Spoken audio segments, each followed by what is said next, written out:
had this as a... This is Busted Pencils, fully leaded education talk. Here are your hosts, Dr. Tim Slekar and Dr. Johnny Lupinacci, educated educators talking education.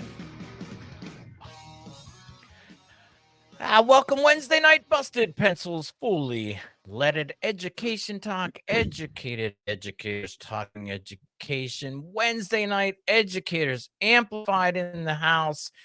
Johnny, there they are. Teacher Joanna, Teacher Hallie, back in doing some, radio talking about things that are happening.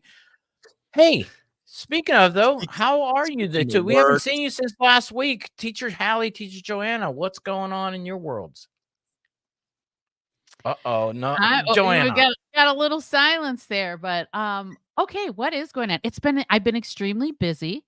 We are now in, it's after spring break. So in school world, now it's like rush and get everything done that we said we were going to get done. And so it's I'm feeling that. I'm feeling the rush, but very appreciative for the bit of energy I'm feeling with the longer days in terms of light. Nice. Yeah, it does feel good, huh? Not longer work days, the ability to see outside through the windows at dinner time, and it's not dark. Teacher Hallie. Oh, I'm coming off just right now off a phone call with I'm the president of a local union, and so they're in the works of negotiations, right, for salary and stuff. And so it's just interesting to hear, the thoughts of working with district administration, the teacher perspective, and then the sadness and like this teacher was like, we've never received cost of living increase since Act 10. So since 2011, they haven't received a cost of living salary increase, and so you just kind of sit and like, wow, and so people are fighting the good fight out here, and I'm happy no cost of living increase, and that's over 10 years now since Act 10, and and today we get the report that inflation is back up again. Oh man, I know. Though, Teacher Joanne, I was wondering though, when that kind of potential rush, because knowing the season that we're coming into or we're in, say after spring break, kind of there's this sense, isn't this the kind of like,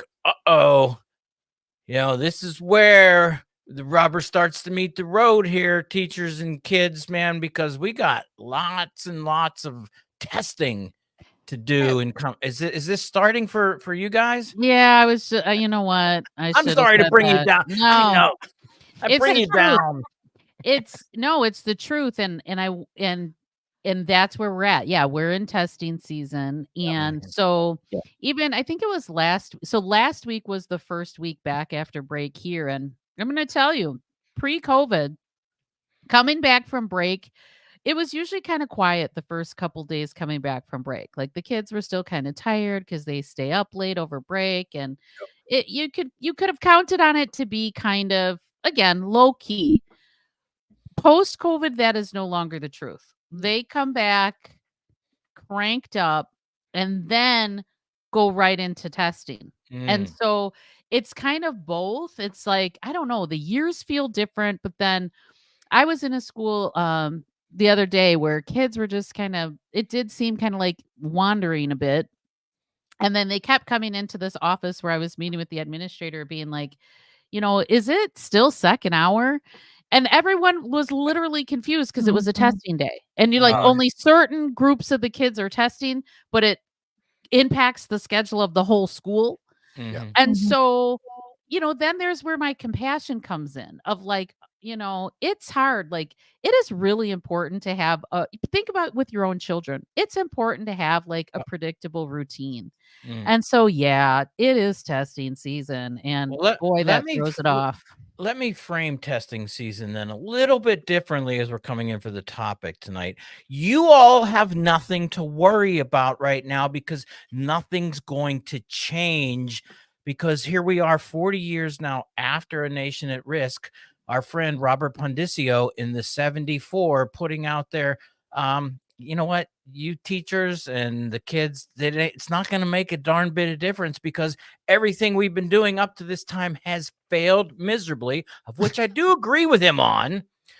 And we shouldn't get our expectations up too high right now, because the reality is that he and the people who have been loving A Nation at Risk for 40 years have finally come to the realization that all along they should have been focused on curriculum, high quality instructional materials. If they would have just focused 40 years of effort at changing the curriculum, because teachers, you guys just shouldn't be responsible for producing curriculum and teaching materials, because it's obvious that the teaching materials and the curriculum that you guys have been producing over 40 years hasn't done anything. And as we know now during testing week, criticism here though, 40 years after A Nation at Risk, could curriculum reform finally move the needle on academic improvement? That's the premise. That's the paper. Teacher Hallie, I can see tears dropping down your cheeks. Joanna is grabbing a hold. And look at that right away, too, man. We haven't even got into this. Jim, we got a caller already. Jim from Appleton. All right, Jim, we're going to let you jump in here. I know you're sitting there going like, I want me some high quality instructional materials. Thank you, Busted Pencils, for bringing this up. Jim, what's happening? Well, as a school bus driver, I can really relate to, they're not sedate coming off from spring break. But what I really wanted to hit you on was the inflation is up. No. Inflation isn't up. The stock dividends are up for all of the stockholders, because the corporations made record profits again. Nice perspective there. Thank you for that shift and that smack upside my head, because I needed it, obviously, to be out there. Johnny's got that look like, yeah, Tim did need a smack, and if I could have reached through the screen, I would have hit him. Nah, Tim, I'm picking up what you're laying down. But first, man, Jim, thanks for driving the bus, man. Yeah. That's important work. I mean, we can't do any of this stuff we're talking about without all the folks that come together to make public education and education possible. So love what you do, Jim, and thanks for it. And yeah, man, the kids aren't coming back from break sedated at all. There was, a lot of energy coming out of the gates this week. So, and Tim, I'm following what you're laying down. But okay, man, I was gonna say, put it out there, right? High quality. It's like, whoa, wait, really again? Quality. No more high quality instructional materials. Great. That sounds awesome, but it's not true. It's usually because that whole report, and I'm sorry, Tim, I got a little snoozed off during it, because I was like, man, I'm so many years into hearing, here's the best quality instructional materials, and I look at it and it's like maybe a different color cover on the book that's really expensive and not what I need in my classroom. Not what I need as a teacher to do my job better. I know this stuff. I have things that I need. It's like a wish list, and none of it comes through that high quality instructional material stuff that you're talking about. And I'm not saying you're talking about, you're reading about. I'm reading about it. And I want to read a little bit here, and then we're going to jump in with Teacher Hallie and quote, this is right out of the middle of the article. There is one arrow in the policymaker's quiver. Sounds to me like he had AI write that. I don't know, maybe. Yeah. Everybody's like, yeah. In the quiver that remains mostly unutilized and can be used to affect positive change. Curriculum reform, the adoption and implementation of high quality instructional materials, that would be HQIMs, and making curriculum and its implementation central to school improvement efforts, contribute to working conditions that allow teachers to focus on lesson delivery, not design.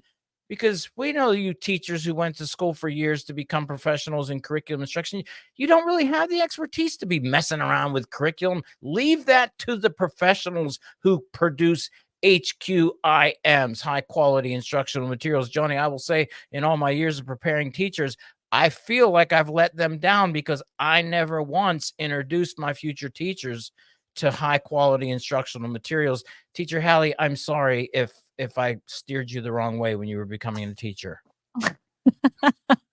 I'll be honest. I read this and I was like, what is this gobbledygook? Like, I mean, on one hand, it's tough. It was hard to read. Like, Mhm. my biggest thing reading it was, okay, if I try to think about if someone was reading this, would they be like, oh, this makes sense? But Mhm. then I was like, then I know if you think it makes sense, you've never been in a classroom before. You've never taught, because as I'm reading it, I'm like, this is what we do. And I'm also like, curriculum is not the problem. Like I don't know. It really was an awful article. And it's concerning for me to think that people believe it. It's concerning, and I'd say this because actually this carries a lot of weight in the reform movement. This is, their inability to let go of what they started 40 years ago. I mean, here it is. This is counterattack again, high quality instructional materials. And this is the bad teacher narrative. But, hey, look, wait, how can you argue with he quotes a research that says comprehensive, content rich curriculum is a common feature of academically high performing countries. So in those countries where they do good testing, they have high quality instructional materials, teacher Joanna. Well, when you were reading the initial piece, that's what I was thinking. I'm like, oh my gosh, I know we want to talk about this maybe for the show, but I'm like, this is quick because it's like they just need instructional materials to match their guaranteed testing contracts. Yeah, That's all exactly. it was saying. That's all it was saying is like, we've got the market on, we've got the testing contracts. Now we need the curriculum, and I'm doing the air quotes to match up with it to really, and it has nothing to do with teaching or learning and Mm. everything to do with marketing and sales. There it That- is. I was gonna say, Tim, you use the sarcasm, so I have to follow because I You don't got always detect the sarcasm. But then I was like, oh yeah, Tim's using sarcasm. That's that thing. But I was saying, because Tim, otherwise, man, I just like 3 lines in, I was like, I was waiting for the line that says, and I have a timeshare in Vegas for you to buy and swampland. And like as a teacher, like you read these things and we're like, okay, what are you selling?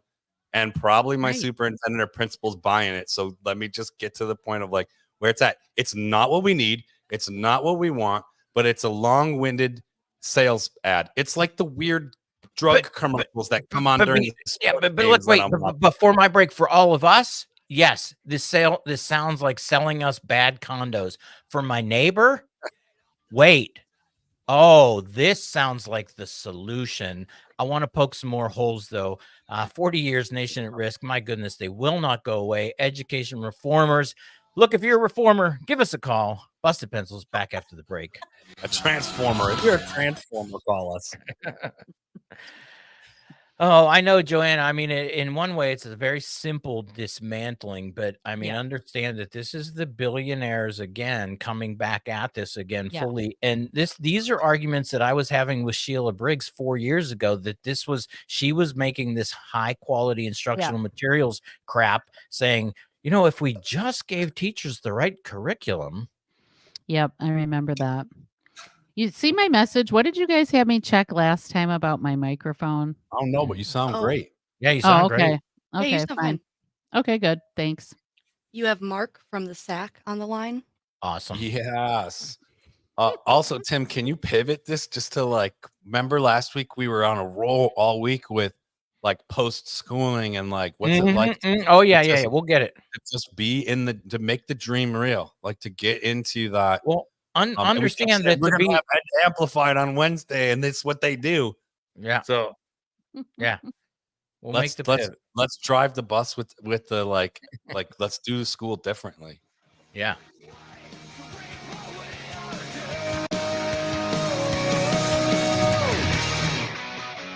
Yeah, there it is. Busted Pencils, fully leaded education talk, educated educators talking education. Educators Amplified Wednesday night in the house. Teacher Joanna, Teacher Hallie. You can jump into 855-752-4842. And we do have caller Mark from the SAC is on the line. Mark, what's happening, our friend?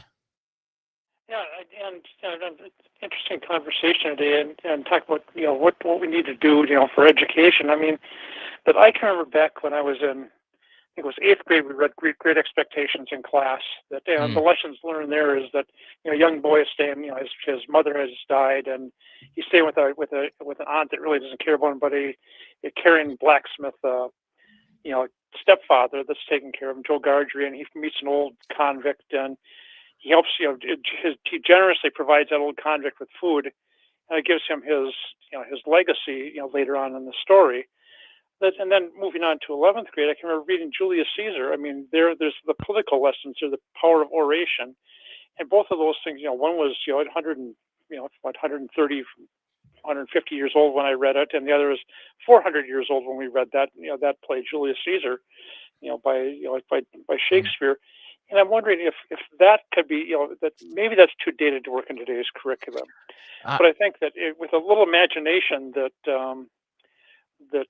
you can work that in and learn important lessons, because nothing in politics has really changed. That it's just a different cast of characters, and that people have been practicing politics for a couple of 3,000 or 4,000 years. Yeah. And I mean and you see the same tactics from back then as today, and that it's just the characters have changed, and maybe some of the technology, but you know what, Mark? Yeah, I was just thinking, as you talk about this, would those books can be counted as high quality instructional materials today? Teacher Joanna, you've got a kind of look. Not in its entirety. Remember, reading now is in Uh-huh. pieces and not in its entirety. But I too read Great Expectations and loved it. Oh yeah, I was a Charles Dickens man myself. I think I told a favorite author, but my junior year in high school, my English teacher, who was teaching us to write research papers, said, "Well, if you pick him, I think he's horrible and you're not going to get more than a C." And I thought he was joking, and guess what I got on my term paper? C. Didn't make me not like Charles Dickens, though. Made me not like that teacher, because, well, what was happening was the schooling. I don't know, Mark, thank you so much for the call. Always enjoy Love when you're that call, Mark. participating. Yeah, always participating. But, the high quality, Joanna, you made a great point there, saying, like, not today, because the whole idea of a book length is just things we don't do. And this, kind of thinking about this push here too. Remember, this push is all about academic achievement, as if academic achievement is the main, only, solely purpose of Johnny Lupinacci schooling. Well, and you know what I would say, in a schooling world, Johnny, they're right. It is the only, because schooling world, Tim, we're reading that article you sent us. There you go. And I'm not reading that. I read like 3 lines and I'm listening. I love you. And I love like the patience teacher Joanna and teacher Hallie have, because they keep saying it. Guys, we need to do it differently. We need to just put it to the side and do what, like, read the room, read the energy of the children, or what their needs are, or what our body needs are. Right. I remember teacher Hallie and teacher Joanna gave us that diagram about, the physical, like the emotional, domains. The domains. And I kept thinking about them with our guests last week. Tim, we had Martin Atkins, punk legend, talking about post-punk and saying, education to him is punk, because punk went against the grain and said, stop controlling what we're doing and telling us we have to do it this way. We're going to sound away, feel away, and share. And it's raw from what we're thinking, what we're believing, and what we want to share. And I kept thinking, this is like Ed Amplified on Wednesdays always talks to us about like teaching, like how Martin talked about being post-punk. So teacher Joanna and teacher Hallie, like shifting gears to him, because we do have to talk about that important stuff. But I'm like, TLDR. It's another acronym for you. FOMO. Tim learned FOMO last week. So now we're on TLDR. Tim. Yeah, I don't know. I don't know that one. You will at the end of the show. But anyways, it'll be a surprise for you. But then getting to it, like we trudge through that stuff. But then I just want to be like reminded that teaching can be so different. And like the art of it, the craft of it, the being present at the moment of sharing and learning in classrooms, and the energy that that young people have to make the world a different place and being part of that. I remember teacher Joanna saying, you just want to teach. Like, God, like, Well, and I have 2 experiences that I'm thinking of just from this week that can Yeah. maybe lay this out. One was the eclipse. That right? The yeah. kids can like learn about the eclipse I'm or not sure read that it. that was part of the high quality instructional materials for the Well, week. right. But then going out with the glasses and seeing it, to me it was just that it's palpable, right? About how like it's different on paper versus experience and how kids are experiential. And that, that's how they learn is by doing. And so, right, back to that article, that just, relegates high quality curriculum to it's worksheets. It's worksheets on a screen. And that's a place, but it's certainly not the center of instruction. It certainly isn't like what it's much more the how than the what. And so yeah, the eclipse this week really was like I just remember feeling that because I was having just such a great time being surrounded by a bunch of middle schoolers who were in it. It was just so cool. But no, so Hallie, I'll at least go to my good student who did do the reading here and go, no, okay, in case I'm not advocating, just so make sure everybody knows I'm not advocating the point, but what concerns me is with the vigor of which this author just puts forward the argument of saying, Teacher Hallie, Teacher Joanna, look, you don't have the time, you don't have the expertise, you don't have the knowledge to be out there trying to create curriculum. Okay, great. You took advantage of the eclipse, but what did you do? Go and find something on on Google about how to do it? That's low quality stuff. You should have your time better spent being given the appropriate materials so you can teach. And Hallie, it was offensive to me because I could see in this case, he literally, I mean, it was not even hidden. Like, look, teachers are largely going to be mediocre to not Yeah. very good people. And Yeah. because of that, we need to give them high quality materials because the quality of who they are is always going to be crappy. That was offensive.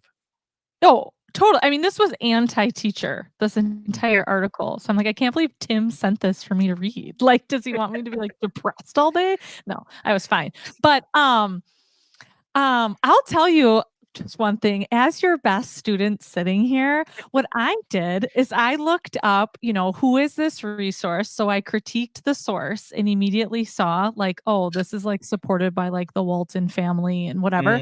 But then you know what else I did?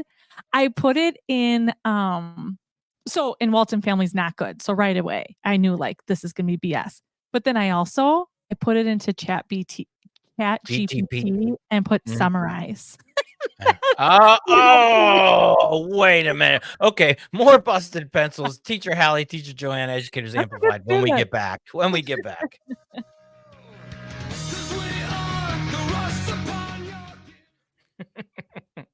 I just Oh, wanted you to share guys, what students are doing these days. Yeah, we're having fun. Actually, Yeah. I did that with the article too. I had AI critique it. I had AI give me 10 challenge points to go after it. I even had AI write me an introduction script for the show tonight that I didn't read. That's great. You do good though, Tim. You don't need AI for all these Right, things. you don't. So TLDR, too long, didn't read. Okay, so now I know FOMO now, and now I know TLDR. Yes, And sir. we tried to teach you FAFO, but I don't know if you I found forgot out that yet. one already. No, We I just haven't can't had say it. We can't say it Can't on say the it. So that's on why the we live should show. learn it. Yeah. Well, yeah, it was one of the things that I was going to talk about, which actually they gave us at the last host meeting. I used to refer to testing season as March Madness, and the reality is that March Madness is owned, and that we could be sued by using March Madness to describe something that isn't Right. basketball. Same with the concept of three-peat or something. Yeah. That's There's a like couple that we got notes on. I got to meet with you guys. They're not things that you guys ever say, but we are getting more notes about copywritten statements. Let's phrase it Oh that yeah, way. share those with us though. I'm Yep, always I have to curious. write something up because it was all verbal when it was shared to me. Yeah. Mm. Well, we'll need to go Well, to we school. almost, because Tim, we School almost was on ya. stumbled into that too when we were talking about Civics 101, and then Yeah. I was doing some Yeah. writing about it, and I looked up that's actually an existing podcast. So, Mm-hmm. all right, man, this is good though. The big one was the WWE I Michael, was just whatever his writing name. that. Yeah, we cannot say those things, and I'm not even going to say What? it now on the live feed that people are watching because that could be a problem. What is it? Type it No, in. man, you know, It's in the just chat. look in the chat. Oh yeah. Oh, okay. Okay. Any variation of that. Yeah, yeah. As a That I know. question, as a statement. Yep. I knew that because I'm a hockey coach, and we have like a whole event for the university games, and we had a PA who said that, and when we broadcast all our games too, and we got the "don't ever use that phrase again" letter. They are extremely litigious. Yeah, absolutely. I mean, we're just like a college hockey team, and an event somehow it got picked up somewhere, but we got the letter. Please don't use that phrase at the beginning of your. And it was It just is a PA. crazy that people like own words. I know, Yeah. right?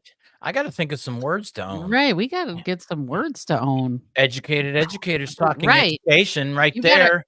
You better put out the feelers and find out who's using I got to it. see who's using that right now. How do you even I don't even know where to start to copyright something Right. like that for you guys. That's such a crazy idea.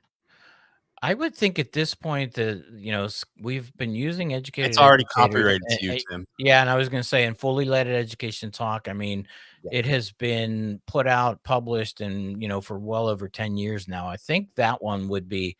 Now, how do you do something right off the bat? And you're like, I want to own that phrase. Geez. How do you enter the market with you can't steal this from me? Yeah. I got to go to the bathroom. I'm going to own that phrase. Right. I love it. I will never work another day in my life. I'll just have $5 every time you say it. And with voice and with all your good rapport with AI, I'm sure your AI will assist you. Dear AI, give me a catchphrase that I could sell, please. No, voice recognition software will just collect it from him everywhere. He'll just get royalty checks all the time. Doesn't even need to do the collecting. The AI bots will find it. As soon as someone says it, it'll just go ching ching and take money out of their account and put it in Tim's. I could see that right now when I'm a teacher. All my fifth graders, can I go to the bathroom? That's $5. You can go because you just used my words. Can I 30 go? seconds. 30 seconds. Okay. Can So I go? well, okay. So then, but I mean, from the teacher's stand, I said it's this is offensive, but this is going to, as Hallie said, the Waltons, the money behind this push, is frightening because yes, I get what you're getting at too, and I guess that's what you want to talk about. How it can sound reasonable. It can sound reasonable, and 10 seconds. my guess is you all will be the recipients of this again. Mm-hmm. I mean, we're As black smoking goes the sky, the ocean floor explodes. 11 mothers cry. I tell you, there are 11 mothers, or if not more, crying tonight as they're listening to this. It's Busted Pencils, fully leaded education talk, educated educators talking education. 855-752-4842. If you're on any of the live feeds, yes, I know you guys just had some fun with us back there during the break, doing some talking about some things.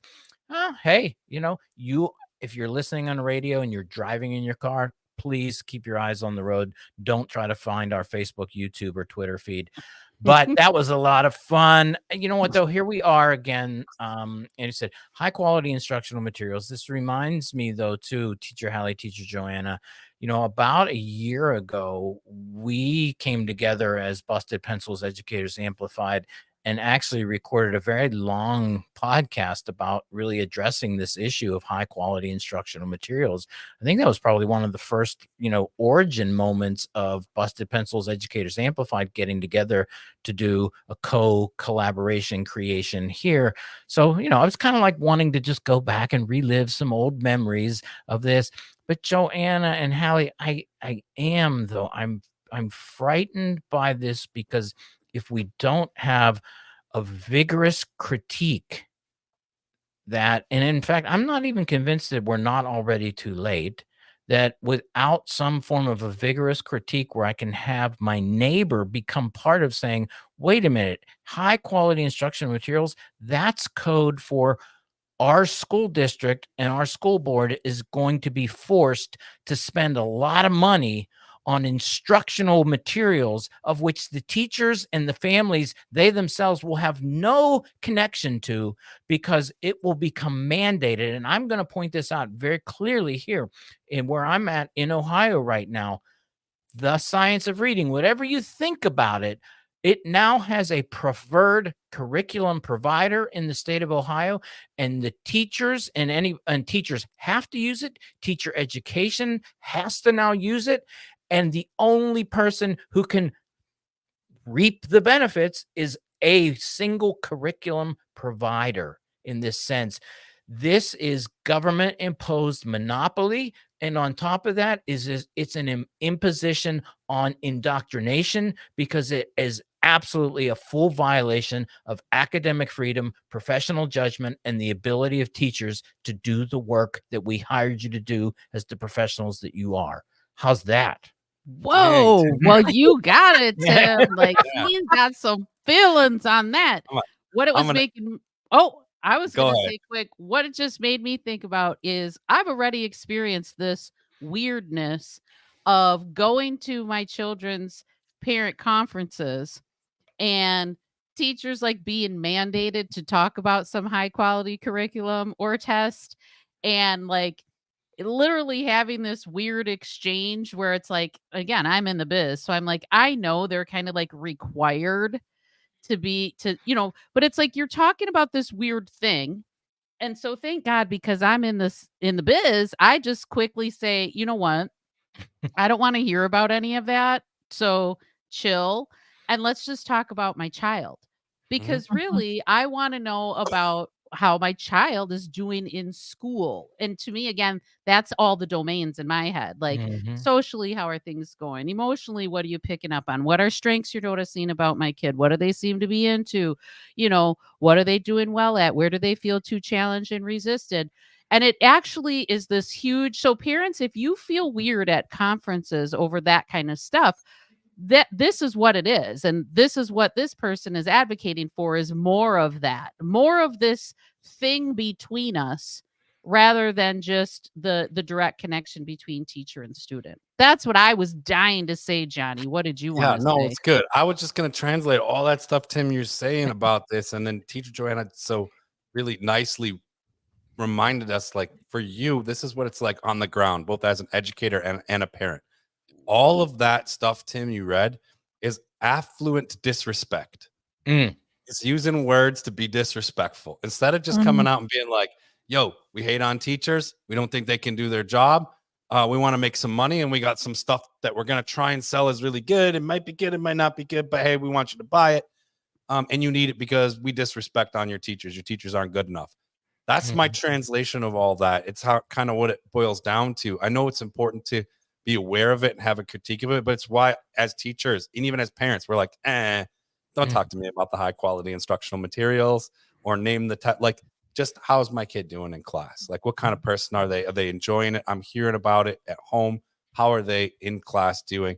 Let's talk on a human level, because I respect teachers as an educator, but also plenty of parents who aren't educators do that too, because they're on the ground in the real stuff. That other stuff is, to me, affluent disrespect to teachers. It's just using a bunch of words, maybe a degree or two at the end of it, and dissing on teachers and kind of hiding behind it. Yeah, they're hiding behind it. And I want to be clear though, that like the whole, like, I just want to know how my kid's doing isn't also just like, I think you're their babysitter and I just want to hear how they're doing. Like there's a lot of complexity Yeah. in, that's kind of like the magic or the real skill of teachers is that it looks and it feels good and it looks kind of maybe simple on the surface, but there's deep complexity to designing the learning experiences for students, for assessing where students are at. And like I said, knowing where to challenge and knowing where to push back and Yep. all of those things. So it's not just like, hey, I just want to know, is it nice in here? Mm. But there's real complexity to what teaching and learning actually is. And I keep saying that some of that high quality curriculum, the kind that this guy's writing about, actually does the opposite. It really gets in the way of all that complexity. That's And my we're- point. The and we're teacher, already- Allie, come on. Piles Well, of I it. was going to say, Piles what Joanna's talking about is respecting, understanding the expertise that the teacher has. This entire article is about the deprofessionalization of teaching. So you're stripping away the craft. You're stripping away the expertise of the teacher to be able to, like, I just can't comprehend. My brain cannot comprehend how people think it's a good idea for everybody in, like, let's say a first grade classroom, every first grade classroom, no matter where you are in any part of the state, any part of the nation, is all doing the exact same thing. I cannot comprehend how that doesn't equate to watering down curriculum, how it doesn't equate to children being miserable in school, and how it doesn't equate to teachers being like, why am I even going to college? Like, you could just hire Joe Schmo off the street to do this. Like, to Hallie, me, do you remember when this was really happening to people we worked with? When they were yeah, like, that's what I'm saying, they were celebrating being like, they had people on the clock. They were like, at 9:07, Hallie was supposed to be doing this and she wasn't. And then the teacher was like, okay, because at 9:05, so and so peed their pants. And then this person was whatever. But there was a time where, like, yes. so we've been through this. So Yeah, again, that's where I was again one of the confused. zombie ideas, and it Right. was completely damaging on all kinds of fronts to those educators, for those children too, who were just like hurried along to be like, no matter what is going on in your life, we've got to be on this time frame. Like, super unhealthy. Well, what's It's weird to me too in the article is I zoomed in on, like, he quotes 3 teachers, so as an educator, I'm like, okay, what are teachers saying? And like the 3 things they said was, 1, they acknowledge that they give lip service to new initiatives because when they go back to their own classroom, they're in intellectual discourse through interactive lecture, so he's like, this teacher's like, yeah, I just say, I smile and nod. I feel that way. 2, it talked about like how frustrated a teacher was because how they're like, people just come in and try to teach me how to teach reading and writing. Like, I don't know how, like, it's infuriating. Like, that's in this article. And then 3, someone else saying that they're frustrated because they hear about something that they're like wrapping in shiny gift wrap and calling it new, but it's the same thing that's been done before. So I was like, so now we're gaslighting in this article? Like, I don't know, but I'm like, these are like real authentic comments from teachers that I have felt myself, that I hear colleagues say, and they used it in an article to be like, but no, this is different. But no, and this is where the challenge and the frightening part is because they openly call out the fact that teachers in the past have used their professional judgment to pocket veto reform efforts like this and go back to their classrooms and do what they know works. And here the implication is that it's not just high quality instructional materials that are going to be given to the teacher. It is going to be mandated that you do it, that you don't go back to your classroom and you veto this policy because, well, and here again, too, the reality is because it's about academic achievement and all these other countries that have high academic achievement. Well, no, let's go back to going, okay, if that is the one domain that we are concerned about, the countries with high academic achievement have addressed poverty, have addressed socioeconomic conditions, have addressed all the things that we've been saying for the last 4 years, going, hey, you want to deal with academic achievement? Let the kids have a nutritious lunch and the ability to have health care, and their parents actually have the ability to make a living. Because in the countries with high academic achievement, which is absolutely totally different to our country, child poverty is somewhere between 10 and 11% and lower. Child poverty in America continues to be 25% and higher. I'm sorry. This again is cover for politicians to not do their jobs addressing the socioeconomic conditions that they've created. And in fact, will now use kids to continue saying things are failing and it will be mandated to be sold. This is government's crap. I sound like a conservative now, but this is government overreach trying to get involved. And it's a monopoly on them. It's a monopoly. Oh man, we got to call her. Call her Joanne from Madison. Help me out here. I'm going to make things a little bit more complex. I'm going to point to the fact that those tendencies that I've been hearing about so wonderfully from your group, those are being reflected in higher education as well. A number of classes, I know, again, a subject for another one of your episodes, but a number of classes, again, are structured so that adjuncts or teaching assistants can teach them very easily, structured off of textbooks, dumbed down as much as possible so as to make it possible for somebody just to point at PowerPoints and get the results, whereas those beginning classes that are being mangled in those ways are very often the places where people learn whether or not they want to become mathematicians or become writers or become scholars of various sorts. They should be taught in the most energetic and imaginative ways by people who really love their fields and not individuals who are just being staged to produce. Johnny, you got something there. Well, yeah, I'm just gonna summarize a bit because I'm hearing some really great things, and then caller Joanne, thanks for calling because you brought this again to the forefront. As I think for the people writing this kind of article, or for the folks who are teacher proofing, and I put quotes up around that. That's what it's called when we say like, well, the teacher's gonna teach. Good teachers, I'm like, I'm gonna nod when you come to your presentation. I'm gonna be like, yep. My principal's buying this crap probably, and then I'm going to teach how I want to teach. They are in every way trying to standardize things. And Teacher Hallie and Teacher Joanne talked about a time in their school, which is very real for a lot of educators around the country, where there's someone walking the hall listening because at 9:07, we should all be on page 5 of the curriculum. We should all be doing, call and response, reading sight words at this time. And so that's a reality for far too many teachers. But what I want to bring it back to is what I think I hear every time Educators Amplified are here to remind us this. When we have legends, and I know he's a humble man, but I'll call him a legend. Martin Atkins last week on the show, reminding us that teaching is not one size fits all. It is not programmable. It is improvisational, but it's not anything goes. There's an artistry to it. If we believe that teacher is an art, it's a craft, it's a flow, it's a living ecology, like thinking of a classroom as a living garden, right? As a space where the energy is transferred around, there's teaching, there's learning, there's people who are not only taking in new information, but they're regulating their nervous systems and their bodies in the same space. There's all kinds of levels of learning, but there's an artistry to that. So when we come back, enough with the stuff and back to enough.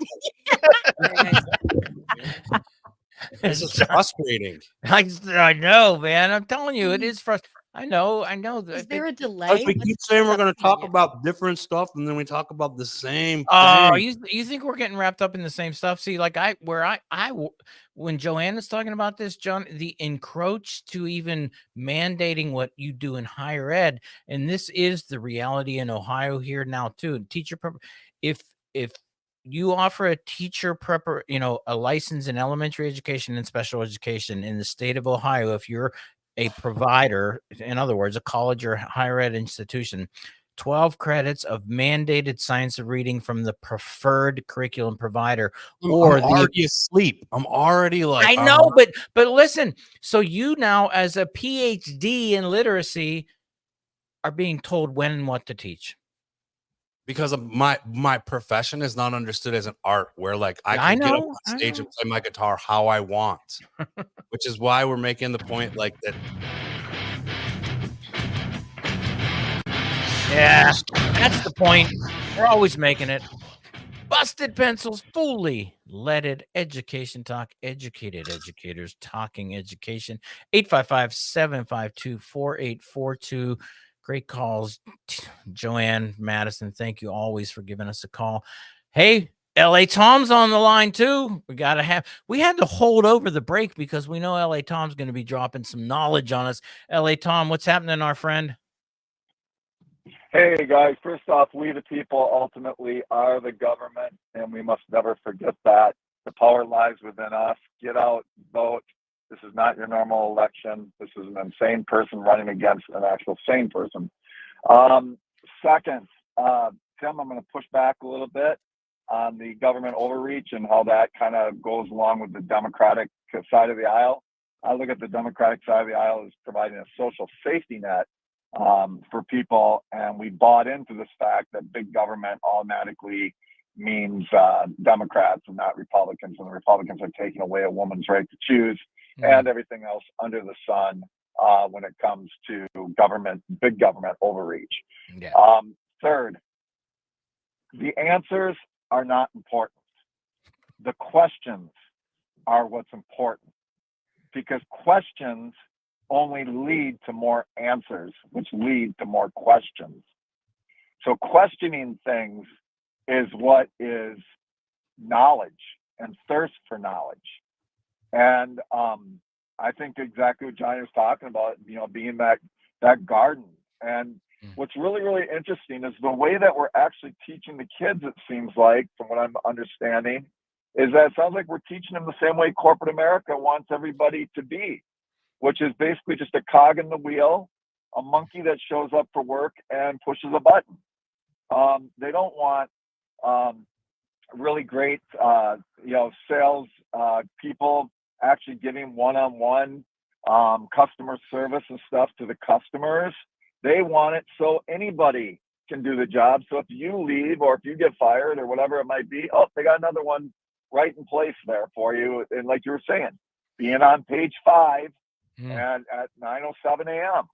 And it's really, really interesting. I think when you look at it from a more macro level and you look at it and go, wow, this is the way corporate America actually is trying to run things.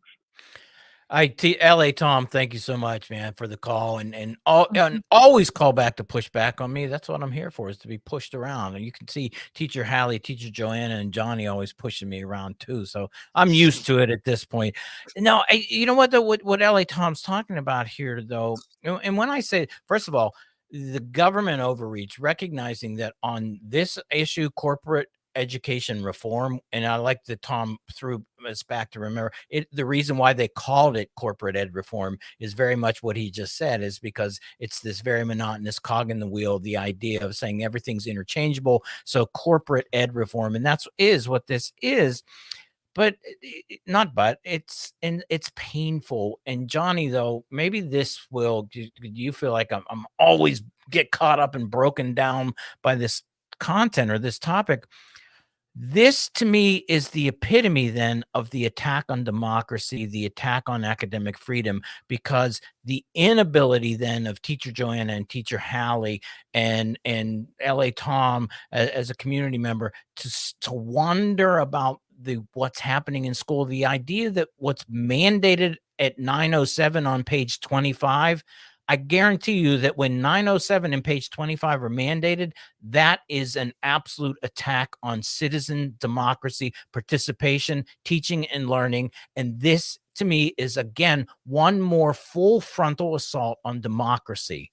That's how I'm seeing this. That's why I'm worried about it. And so I want my neighbor to go, you know what? It's probably not a good idea that every first grade teacher at 9:07 is currently in the same I was going to say something that probably would have came across wrong. In the same page number with the same kids. It's not reality, but that's an attack on democracy. That's a cog, and I get frightened by it. I don't know. That's where I'm at. But LA Tom, Teacher Hallie, Teacher Joanna, help me out. Well, I would say if you ever look at something on the 74, it's not good. So, There you go. and so There you go. It's like if you want to talk about good music or what's innovative or changing things, and you turn on the radio and complain about there not being good music. I'm really going to come back to Martin Atkins, our post-punk guy, came on here and said this. Like, we're talking about doing something different. And I think good teachers do that. They go against the grain because they know it's what's right. Teaching is relational. It's situational. They have to be able to be living and breathing with the children learning in the room of all ages. I'll even extend that into higher learning. Like, it's highly relational and situational. And we need to build, and we trust. That's what I loved what Teacher Joanna was saying earlier in the show. It's not that we're simplifying or dumbing it down for teachers or not caring. We trust their professional expertise. We trust that they have a craft, they have a knowledge of what it means to learn, and they're connecting with our children in a way to recognize something unique about that learner and to help them take that next step or move. It's really organic. And these articles and this pull to make it mechanized is to me a massive problem. That's why I love the post-punk thing. I'm still not even sure what post-punk is. But Martin said to us, he said, look, dude, they were telling us what music had to be. And we were like, no, we want to do it this way. We know this is what we're going to do. We want to feel it. We want to do it. And to me, that's why I like what he said. Post-punk is like education. I agree with him. Like, education is something different than schooling. We're talking about schooling and we're pulled into it. And then you have educators who are bold, courageous, and they have craft knowledge to where they're like, no, we're going to do this differently. It's why I want to hear from artists. And I include good teachers as artists. Teacher Joanna is one of those artists. Yes, I've always said that. Didn't I say that, Hallie? I would be like, I consider myself an artist. And so that's why staff meetings and the way things would be presented as a whole were such a turnoff to me. Because I'm like, I'm an artist. Like, these guys are talking but to Tim's defense, like, this stuff has gotten a foothold because many school board and many administration have bought into the quick solution. They have been effectively marketed to in many situations, and it is why it does exist in our spaces. That's why we have a teacher exodus. Yeah. Thank you. Exactly. I mean, come on. I'm sounding the alarm bells again. Educators Amplified, Teacher Hallie, Teacher Joanna. What a great Wednesday. Man, this goes way too fast when you guys are in the room with us. I think we need an hour episode coming up soon. I think we do too. We're going to have to go back to that long podcast. Maybe even get Martin back on. We do teacher artists. Hey, guess what though? Tomorrow, artificial intelligence. Should teachers be using it? We have an expert coming in tomorrow. He's going to make the point that no, we shouldn't be. Tim, you're in trouble. Busted Pencils. See y'all tomorrow night.